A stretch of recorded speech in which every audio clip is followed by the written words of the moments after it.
नमस्कार साथियों, नई वीडियो में आपका स्वागत है। तो साथियों, सरकार ने किया ऐतिहासिक ऐलान। सरकार ने जारी किया 34,402 करोड़ रुपए का डीए एरियर मंजूरी। सभी को मिलेगा 18 माह का डीए एरियर के आदेश हुए जारी। तो इससे पहले साथियों, आप चैनल पर पहली बार आए हैं तो चैनल को सब्सक्राइब जरूर करें ताकि आपके लिए नए नए अपडेट मिलते रहें। नई वीडियो में आपका स्वागत है। तो साथियों, कर्मचारियों की बेसिक सैलरी 18,000 से बढ़कर 34,560 रुपये हो सकती है, जिससे कर्मचारी पेंशनरों को बड़ी राहत मिलेगी। इतने तरीके से पेंशन और 17,280 रुपये तक बढ़ोतरी देखने को मिल सकती है। पिछले दिनों केंद्रीय कर्मचारियों के लिए एक बड़े फैसले से प्रधानमंत्री नरेंद्र मोदी के नेतृत्व में कैबिनेट ने 8वें वेतन के गठन को मंजूरी दी है। अब केंद्र कर्मचारी को 18 महीने का बकाया भत्ते को लेकर बड़ा अपडेट आया है। वहीं साथियों, केंद्र कर्मचारी को सभी संगठन बकाया एरियर के 34,402 करोड़ रुपए का भुगतान करने का अनुरोध कर चुके हैं। कर्मचारियों कई संगठनों ने वित्त विभाग में इस पर विचार करने का जोर दिया है, लेकिन अभी तक कर्मचारी पेंशनरों को कोई ऐसा संकेत नजर नहीं आ रहा जिससे लगे कि सरकार बकाया एरिया राशि को लौटने पर विचार कर रही है। दरअसल यह राशि कोरोना काल के दौरान रोके गए डीए और 18 माह के एरियर। फरवरी महीने में वित्त मंत्री निर्मला सीतारमण 1 फरवरी को देश का आम बजट 2025 को पेश करने का। इस बजट से हर वर्ग के लोगों को उम्मीद है कि उनके लिए कोई बड़ा ऐलान होगा। इसी बीच कर्मचारियों को यह उम्मीद नजर आ रही है कि इस बजट में सरकार पूरी जानकारी नहीं सही उसका हिस्सा भी जारी कर सकती है।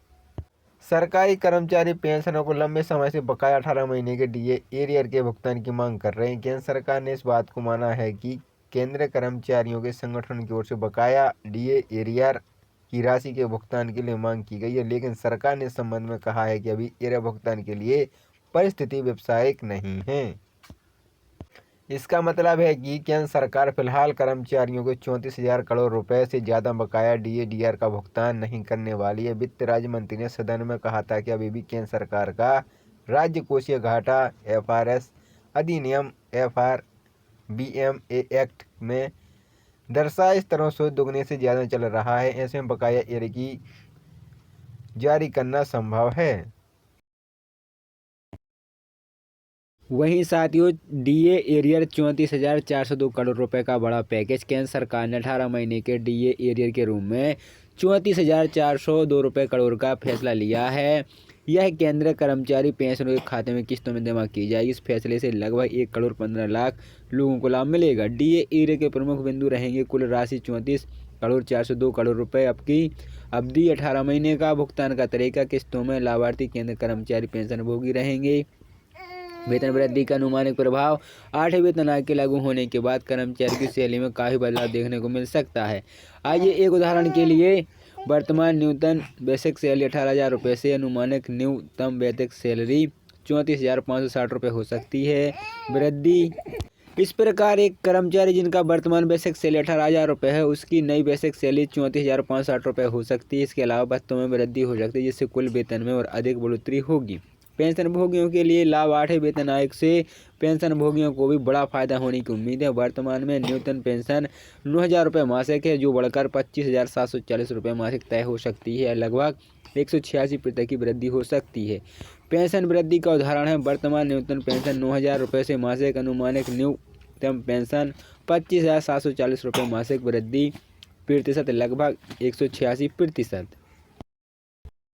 वहीं साथियों, डीए एरियर 34,402 करोड़ रुपए का बड़ा पैकेज। केंद्र सरकार ने 18 महीने के डीए एरियर के रूप में 34,402 रुपये करोड़ का फैसला लिया है।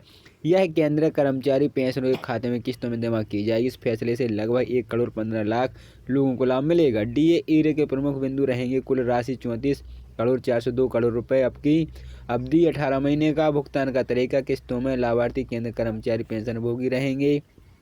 वेतन वृद्धि का अनुमानित प्रभाव 8वें वेतन आयोग के लागू होने के बाद कर्मचारी की सैलरी में काफ़ी बदलाव देखने को मिल सकता है।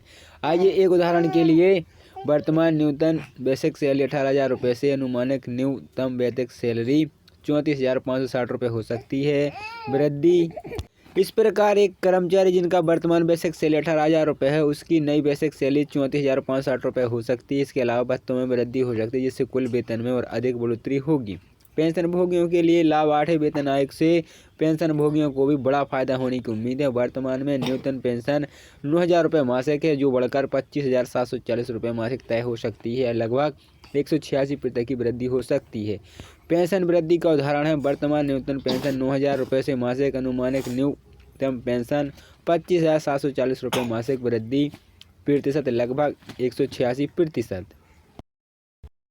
नई वीडियो में आपका स्वागत है। तो साथियों, कर्मचारियों की बेसिक सैलरी 18,000 से बढ़कर 34,560 रुपये हो सकती है, जिससे कर्मचारी पेंशनरों को बड़ी राहत मिलेगी।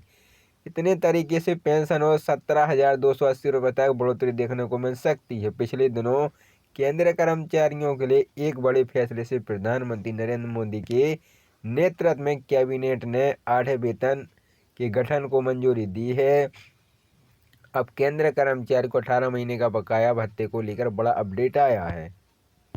वहीं साथियों, केंद्र कर्मचारी के सभी संगठन बकाया एरियर के 34,402 करोड़ रुपए का भुगतान करने का अनुरोध कर चुके हैं। कर्मचारी कई संगठनों ने वित्त विभाग में इस पर विचार करने का जोर दिया है, लेकिन अभी तक कर्मचारी पेंशनरों को कोई ऐसा संकेत नजर नहीं आ रहा जिससे लगे कि सरकार बकाया एरियर राशि को लौटने पर विचार कर रही है। दरअसल यह राशि कोरोना काल के दौरान रोके गए डीए और 18 मई के एरियर फरवरी महीने में वित्त मंत्री निर्मला सीतारमण 1 फरवरी को देश का आम बजट 2025 को पेश करने का। इस बजट से हर वर्ग के लोगों को उम्मीद है कि उनके लिए कोई बड़ा ऐलान होगा।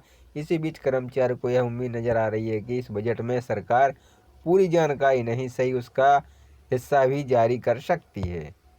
सरकारी कर्मचारी पेंशनरों को लंबे समय से बकाया 18 महीने के डीए एरियर के भुगतान की मांग कर रहे हैं। केंद्र सरकार ने इस बात को माना है कि केंद्रीय कर्मचारियों के संगठन की ओर से बकाया डीए एरियर की राशि के भुगतान के लिए मांग की गई है, लेकिन सरकार ने इस संबंध में कहा है कि अभी एरियर भुगतान के लिए परिस्थिति व्यावसायिक नहीं है।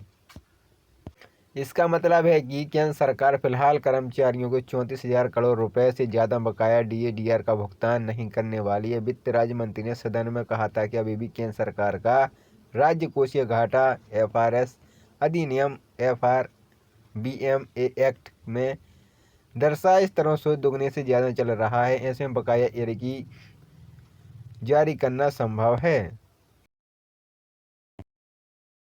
बेसिक सैलरी 18,000 रुपये से अनुमानिक न्यूनतम बेसिक सैलरी 34,560 रुपये हो सकती है। वृद्धि इस प्रकार एक कर्मचारी जिनका वर्तमान बेसिक सैलरी 18,000 रुपये है, उसकी नई बेसिक सैलरी 34,560 रुपये हो सकती है। इसके अलावा भत्तों में वृद्धि हो सकती है, जिससे कुल वेतन में और अधिक बढ़ोतरी होगी। पेंशन भोगियों के लिए लाभ 8वें वेतन आयोग से पेंशन भोगियों को भी बड़ा फायदा होने की उम्मीद है। वर्तमान में न्यूनतम पेंशन 9,000 रुपये मासिक है, जो बढ़कर 25,740 रुपये मासिक तय हो सकती है। लगभग 186% की वृद्धि हो सकती है। पेंशन वृद्धि का उदाहरण है वर्तमान न्यूनतम पेंशन 9,000 रुपये से मासिक अनुमानिक न्यूनतम पेंशन 25,740 रुपये मासिक वृद्धि प्रतिशत लगभग 186%।